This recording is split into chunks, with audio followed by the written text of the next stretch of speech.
Aujourd'hui, mes chers amis, samedi, les jours de la Vierge Marie, chaque samedi, c'est la dédicace de la fête de Notre-Dame, la Vierge Marie.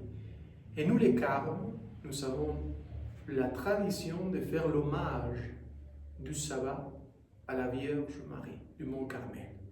C'est une tradition qui existe depuis le Mont Carmel, la montagne du Carmel à Haïfa, là où la communauté a commencé à exister. Et en fait, aujourd'hui, l'Évangile montre une chose qui est absolument intéressante. L'Évangile d'aujourd'hui va nous parler d'un Jésus baptiste, d'un Jésus qui fait les baptêmes aux gens qui s'approchent de lui. C'est Jean 3, chapitre 3, 23. Il raconte que Jésus, avec ses disciples, sont restés à Judée. Ils sont restés là pour baptiser. Lui, baptiser les gens. Jean aussi, il donnait les baptêmes à Hénon, proche de Salim, parce que là, il avait de l'eau. Les gens cherchaient Jésus pour recevoir les baptêmes. Je vous assure, on n'est pas conscient de cela. L'Évangile, et il y a dans la science biblique une science qui s'appelle histoire critique, critique historique, histoire critique d'Israël de l'époque de Jésus. Et alors, selon la tradition et la recherche même scientifique, mais même selon l'Évangile d'aujourd'hui, le texte dit que notre Seigneur donnait les baptêmes, lui-même baptisé, comme Jean-Baptiste, lui aussi. L'un était de ce côté de la rivière et l'autre se trouvait de l'autre côté de la rivière.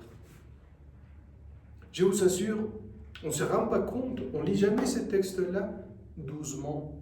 Mais oui, donc, on sait aujourd'hui que cela qui va annoncer Jésus, c'est surtout cela qu'il vit, l'expérience qu'il est en train de vivre. C'est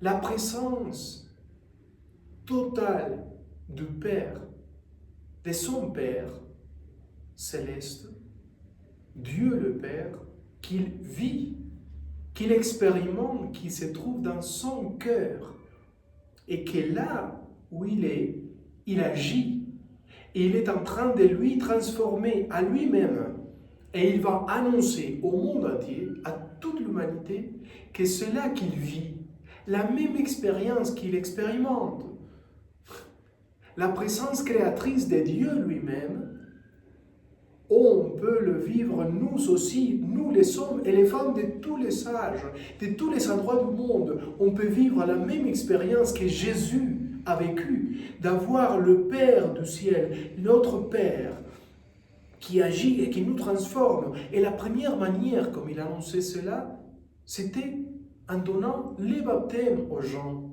Et les gens venaient pour recevoir le baptême de sa part, de lui. De la même manière comme il venait chez Jean. Mais beaucoup plus de monde venait chez lui. Voilà. Une grande expérience pour dire, l'expérience que Jésus a vécue, c'est la même expérience que vous pourrez vivre. Dieu créateur, l'action créatrice, la proximité d'un Dieu Père, ami, qui agit, qui transforme l'être humain. C'est ça qu'il a vécu, c'est ça qu'il a annoncé, et c'est cela qu'il faut vivre à retour. Que Dieu vous bénisse, au nom du Père et du Fils et du Saint-Esprit. Amen.